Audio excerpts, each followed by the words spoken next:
Eu sou assim. Eu só ia falar que, pra quem achou que comprando 3 revistas a cidade não ia ouvir falar de você, haja revista depois disso, né? Tá lá. Eu fiz 60 capas de revista, Cris. Eu já cheguei a passar no aeroporto, eu já desci em Miami, no aeroporto de Miami, e só tinha eu. Eu já passei na 23 de maio várias vezes, só tinha eu, só tinha eu, só tinha eu, só tinha eu. Porque os outdoors é uma coisa de que não é de...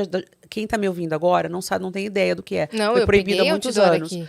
A 23 era só outdoor. Então, quando a gente fazia uma capa de revista, era só outdoor.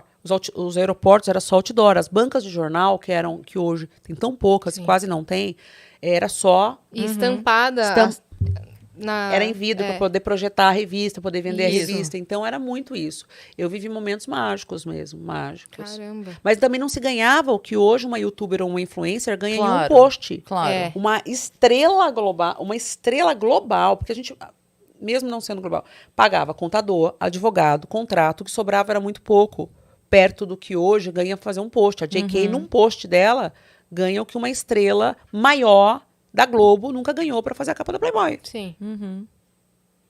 Os valores mudaram bastante, assim. nesse E é mercado. líquido, né? Porque hoje você já faz um cálculo. Hoje, as mulheres são boas de matemática. Mulher não falava de dinheiro. Lembra disso? Mulher não podia falar de dinheiro. Não falava quanto ganha, não falava mulher nada. não tinha, De mulher não tinha números, não falava. autonomia para negociar, né? Então você não é que mulher era subjugada.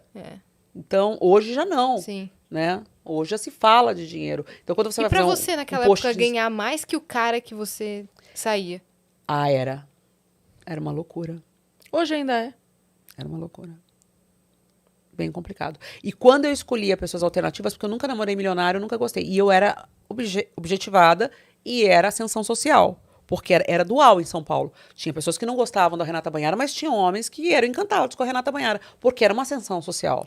Era aquela moça, né? Enfim, então tinha os dois lados. A maioria das minhas amigas casaram com multimilionários. Donos de banco, donos de rede de hospital, enfim. Eu sempre procurei pessoas alternativas. E eu, na verdade, eu casei 3 vezes na minha vida. A primeira vez foi com um músico de samba. Eu tinha 17 anos, fiquei casada até os 23, que é o pai do Marcos, que ele era do Exalta Samba, o Marquinhos. Me separei com 23, ele não tem relação com meu filho, foi o primeiro filho dele e tudo mais, mas ele não tem, a gente era muito jovem, etc e tal, enfim. Crio meu filho sozinha, sou mãe solo.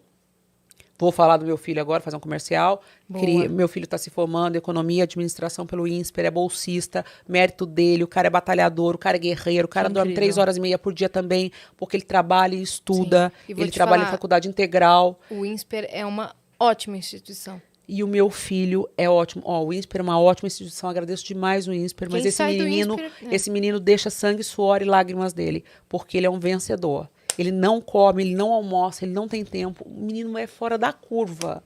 É dedicado demais, estudou em colégio do estado, viu sempre a mãe sendo julgada, apontada, sempre perguntaram para ele, e quando não chegam para ele até hoje socialmente, perguntam assim, quem é seu pai? E ele não tem, sou eu. Mas eu nunca vou substituir o pai, tá? Eu sou só a mãe. Isso é uma coisa que eu sempre falo. Mãe é mãe, pai é pai, cada um no seu lugar. Depois eu me separei do Marquinhos, né? O Marcos estava para nascer. Foi daí que surgiu a história do Guinness, que eu estava passando necessidade.